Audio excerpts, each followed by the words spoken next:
গাজীপুরের টঙ্গীর তুরাগ নদীর তীরে বিশ্ব ইজতিমায় একসাথে জুমার নামাজ আদায় করেছেন লাখো লাখো মুসল্লি। নামাজে ইমামতি করেছেন বাংলাদেশি মাওলানা জোবায়ের হোসেন। শুক্রবার টঙ্গীর তুরাগ তীরে বেলা ২টার দিকে জুমার নামাজ শুরু হয়। জুমার নামাজে অংশ নিতে রাজধানী সহ আশেপাশের জেলা থেকে যান মুসল্লিরা।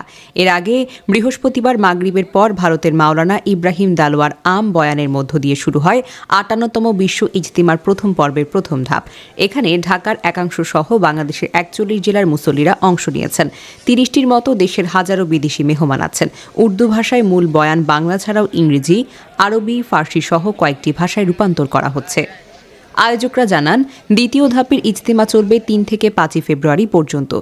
২ ধাপে ২টি আখিরি মোনাজাত শেষ হবে শুরাই নিজামের আয়োজন।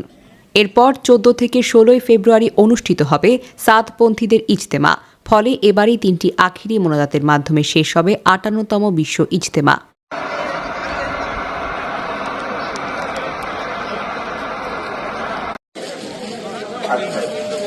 সেজন্য এটা নিশ্চিত জন্য আমরা অপেক্ষা করছি।